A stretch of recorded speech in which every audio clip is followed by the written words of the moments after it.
Oh, my name is Nico James-Bock, and I am a broker at Royal LePage Signature Realty in downtown Toronto. Welcome to another episode of Building Wealth Through Real Estate, Brick by Brick. In today's episode, I want to talk about pre-construction. Uh, there is a lot of noise surrounding the current condo market. Pre-construction is a segment of that market, a very important segment. And I want to break down the process and understanding of pre-construction investment, what it entails. So in this episode, I will go through the pre-construction process, what is pre-construction, and how it differs from resale. It's really important to understand exactly what happens during the process, before and after, so that it is a good understanding of the whole of this world.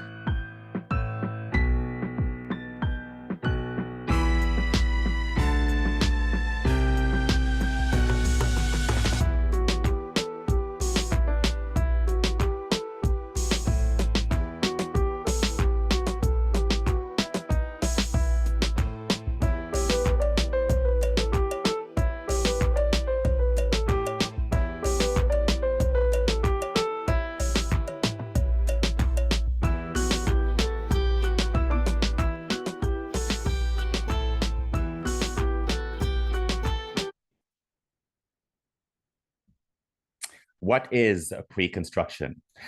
Pre-construction is a real estate investment opportunity where buyers purchase a condominium unit or a freehold home that has not been built or is currently under development.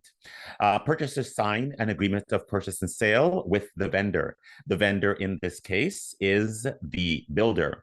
Ownership is transferred to the home buyer once construction is complete. Before the project is announced, during the pre-sale period, and during construction, the property belongs to the builder. Closing can be in 3 to 6 years' time. In the future. Purchasers, in some cases, have the right to assign their contract to a new buyer before the property is complete. This isn't a right across the board. It depends on the project. It also depends on the builder. And the assignment agreement, the right to assign is clearly stated in the documents. So what are the differences between resale and pre-construction? I want to talk about resale first. In terms of resale, which most people are familiar with, it's the development stage is existing. So there is no future completion. It is you're buying a commodity, a home that is already existing, and it's already owned by another individual.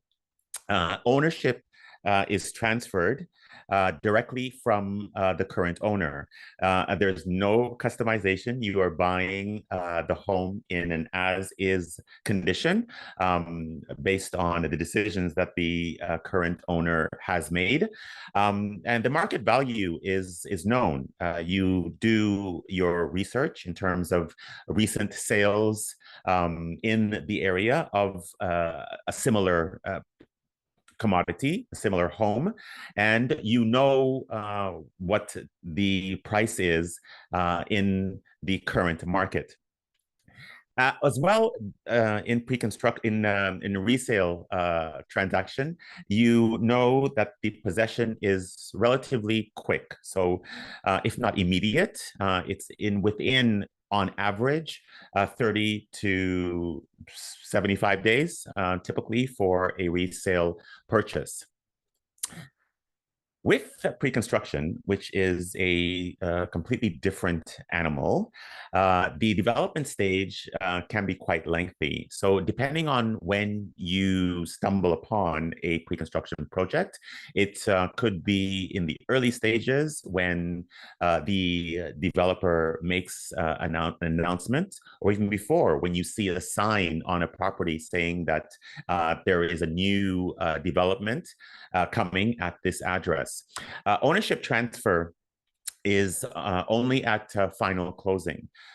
So during, as I mentioned, the marketing stage, during the construction stage, right up until final occupancy and beyond, the property belongs to the developer. It's only when the property is registered, you've received final occupancy, that the ownership is transferred into your name. Customization is huge in pre-construction. You have a wealth uh, of opportunity to customize the home. So you can choose finishes, you can choose your upgrades. So the choice is really up to you based on the developer's availability in terms of offering the customization. Pre-con market price. So you secure a suite for a future time at today's pre-construction market price. So today's price would also include any incentives that the buyer has built into the process. So it could be a discount on a locker, or a discount on parking, or any number of incentives in order to make the purchase more attractive to you, the consumer. As well, the deposit structure.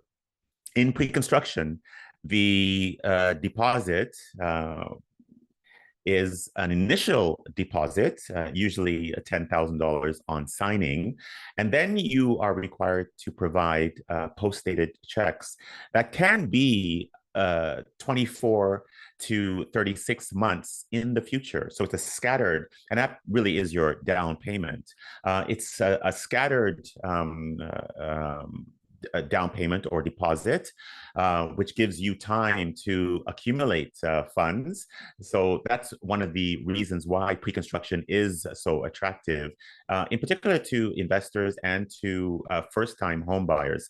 It's that opportunity to not have to come up with 20% down and have to close within 30 to 75 days.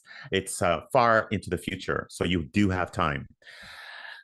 Resale agreement of purchase and sale. So one of the other distinctions between resale and pre-construction is the paperwork.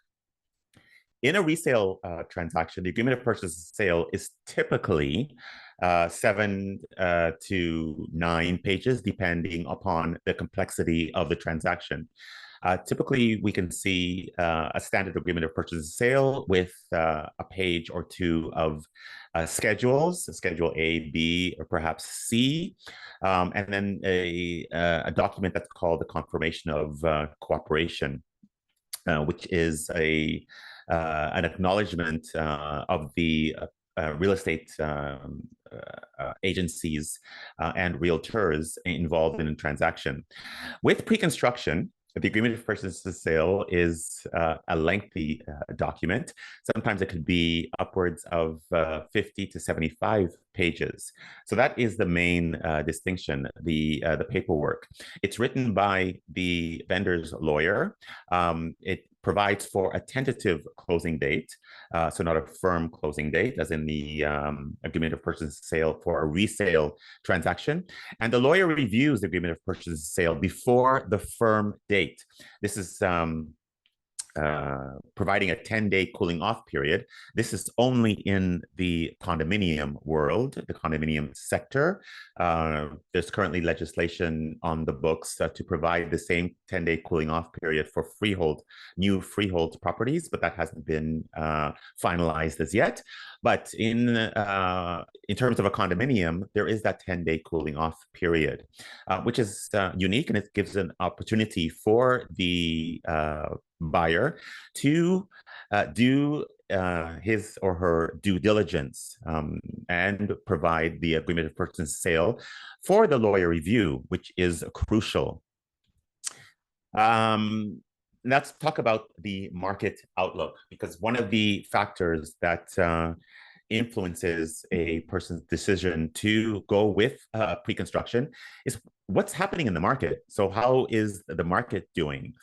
Currently, we're just past the June market stats. We're well into the summer market, and there was a significant shift in the market shortly after the June 5th interest rate announcement from the Bank of Canada. These announcements are monitored and watched closely, not only by economists and those in the financial world, but also by consumers. Consumers hang on every word that the Bank of Canada says, basically because they believe that their announcement dictates all mortgages. And that's not entirely true. The Bank of Canada's overnight lending rate influences the variable rate. And not everyone is in a variable rate mortgage, but a lot of people are. It also dictates just lending in general in terms of the other products that the bank offers. So it is an important announcement, but it's not the only an announcement or indicator that people should be watching.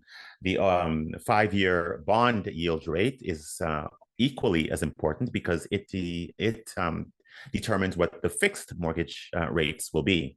So the June 2024 stats show that the available listings are up 67%, which means that there is more resale inventory, coupled with the increase in inventory due to pre-construction completions. So those pre-construction projects that were announced 3 to 5 years ago are slowly being completed to 2023, 2024, and 2025.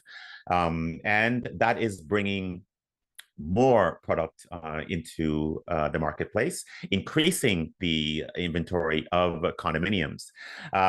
The June stats also show that the months of inventory is averaging around 4. So 4 months of inventory tends to indicate a more balanced market.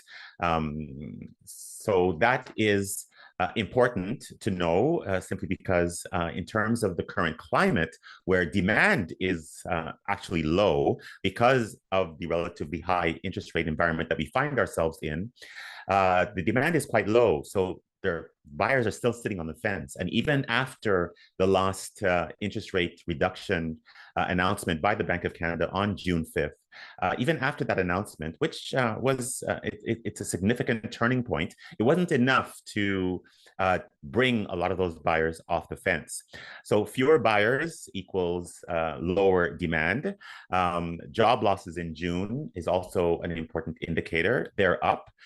So that has an influence on the inflation rate. So the Bank of Canada is monitoring unemployment, it's monitoring inflation, and those indicators influence the Bank of Canada's decision with regards to whether or not it will lower interest rates at the next announcement, which is scheduled for July 24th. So just in a few days. When we look at the objections to pre-construction and how do we overcome those objections, there are several factors. I mentioned rising inflation as being one of them. High interest rates are another. A market crash is also a consideration on the minds of many. Uncertain times. So what's happening with rates? What's happening with jobs? What's happening with immigration? Will prices come down? The numbers that I recently alluded to indicated that prices are actually quite stable. So despite the fact that houses, properties in general are taking longer to sell because of the high inventory level and low demand, prices are actually holding quite steady, and in some pockets they're increasing, albeit at a more measured rate. But there is some price appreciation, and that's not to be underestimated, because as we move out of the summer market and into the fall market typically is the second busiest market of the year. And we anticipate this to be a fairly brisk fall market. It's important to understand that prices will rebound. And as the inventory gets consumed by buyers who eventually do come off the fence, because people do have to make a move, we're going to see tighter pressure on pricing. Buyers, in the meantime, are taking a wait and see approach. So the expectation is that with further in interest rate reduction announcements, then more buyers will come into the marketplace. So we have to always keep in mind the fundamentals, real estate fundamentals. And that is, we are seeing still quite a lot of people coming into the GTA, into Canada, and the vast majority of them pour into the GTA. So when we're looking at roughly 500,000 immigrants that pour into the GTA year over year, and the number of completions and the number of sales, we quickly see that eventually, when those individuals are ready to make a move, either into rental housing or into a resale or pre-construction housing, we're going to see that inventory easily be consumed. And that's what I was alluding to before when I said that there's going to be tighter pressure on pricing. Roughly 50% of the 500,000 immigrants that come into Canada, roughly 50% of them come to Ontario, Toronto, and the GTHA being the biggest magnet. So it's no surprise that we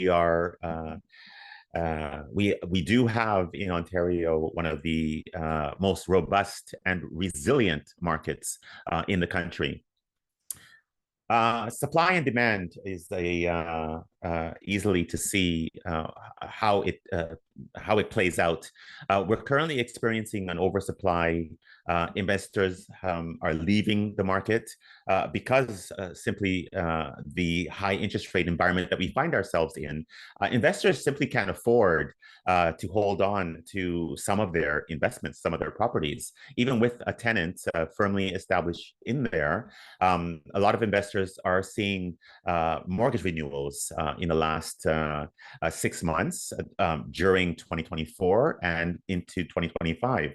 Those mortgages are coming due, and they have to be renewed, and they're being renewed at much higher interest rates than how they were originally negotiated. So investors are having a hard time. Even regular homeowners are having a hard time, and some of them are struggling to hold on to their properties. There are a lot of condo completions, as I mentioned, and buyers are staying away. So the real estate fundamentals include a diversified economy that we find ourselves in, supply constrained land, constrained market as well. So these are factors that play into the decision to get into pre-construction and the absorption rate of those units. But we can't deny the fact that the GTHA actually is a magnet for new residents. So that's why we're seeing the upwards of 500,000 immigrants pouring into Canada. Tourism is another factor, as well as international business and international students. So we're not going to see anytime soon a lag in immigration numbers. So what are some of the benefits of buying pre-construction? Well, one of the primary benefits is the fixed price. There isn't the haggling that occurs in the resale market. The easy, relatively easy, extended deposit payments over several months or even years. There are some projects, multi-planned communities, that take upwards of 5 years to complete. And some of these deposit structures are extended into the third or fourth year. No mortgage to assume immediately. So the financing doesn't kick in until you actually take possession. So during that 3 or 4 or 5 year cycle, when the project is under construction, there aren't no mortgage payments. You build generational wealth with pre-construction. You can buy a pre-construction unit for your child or your children who perhaps will be going to university at some point. And you have the time in order to make that purchase while they're still in the later years of high school. You can also buy pre-construction for an elderly relative or for yourself and leave the house where you currently live to your children or to another relative. You can also plan for retirement with pre-construction. There's also an opportunity here for you to diversify your portfolio. Another advantage of pre-construction is a long-term closing date. So as I mentioned before, with some of these projects taking 3 to 5 years, you don't really have the financial pressure of having to come up with a 20% down payment within 30 to 75 days. Also, the brand new home covered warranty by Tarion. So a great deal of your home is covered by a warranty, several layers of a warranty. Pre-construction is also a great hedge against inflation because while you're purchasing a property in today's market, you are guaranteed to have accumulated appreciation by the time the project is complete.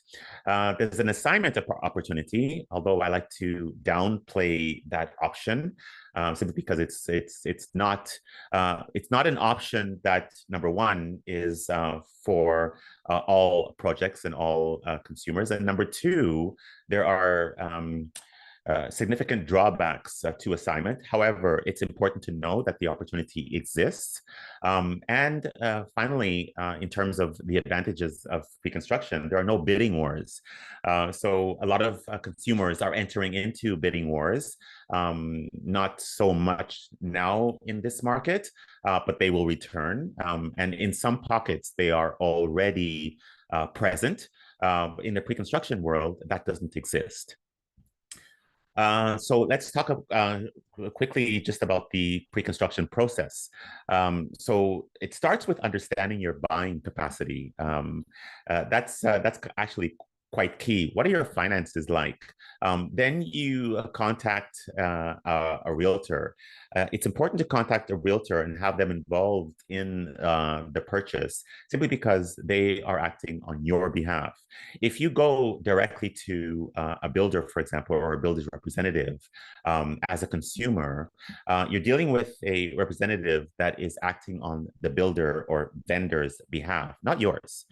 So it's really important that you get your own representation, someone who is well versed in pre-construction and who has experience with this type of commodity.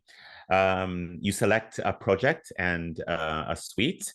My recommendation always is to select 3 or 4 suites, that is, as well as 1 or 2 projects. You submit a worksheet based on your choices, and you provide your documentation to prove who you are, where you work, and a mortgage pre-approval. You sign the agreement of purchase and sale, you drop off your deposit, just the initial deposit, which typically in the pre-construction world is usually around $10,000. Then you have a 10-day cooling off period in which to do your due diligence. And this is an important period not to be overlooked, because then you have a chance to dot the I's and cross the T's and further your knowledge of the process, because it doesn't start with the 10-day cooling off period. The 10-day cooling off period allows you to further your knowledge and to get additional information in order to complete the sale. And then you have a firm deal at the end of that cooling off period. You have a firm deal, and then you have to provide the balance of the down payment in the form of post-dated checks. So the first thing that I have mentioned is qualifying yourself. So you would need to get in touch with a mortgage broker, a financial advisor, and an individual who works at your bank. So these are 3 separate people, okay? It's important to have independent advice in terms of what your options are. So a good resource is the Canadian Mortgage app.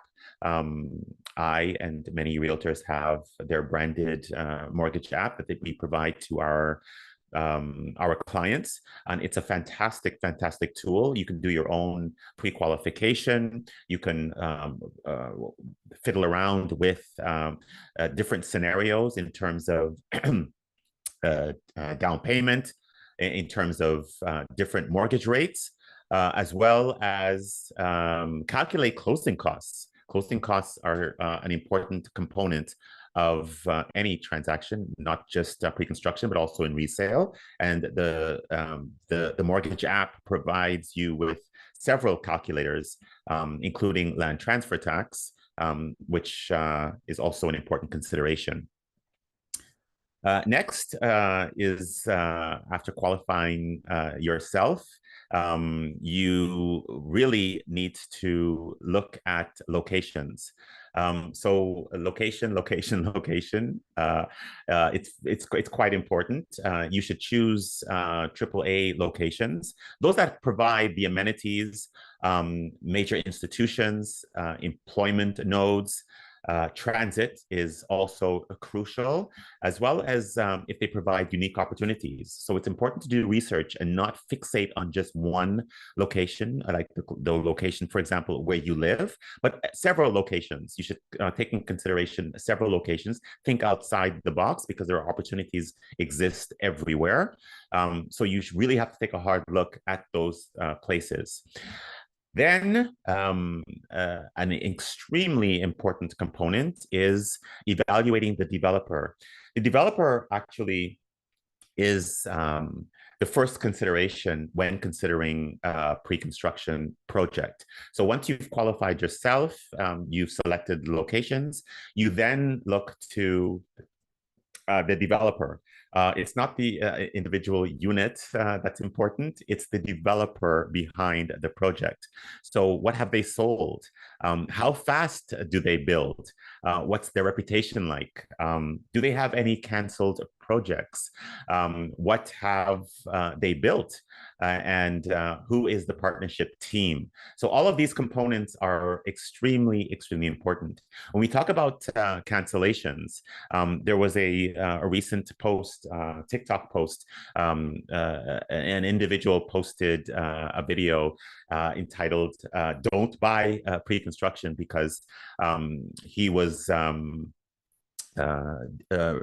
or he is recently dealing with a project that is just taking forever. It's basically 4 years and nothing has been built. So there's a possibility that that the development is canceled. I won't mention the developer's name during this podcast, but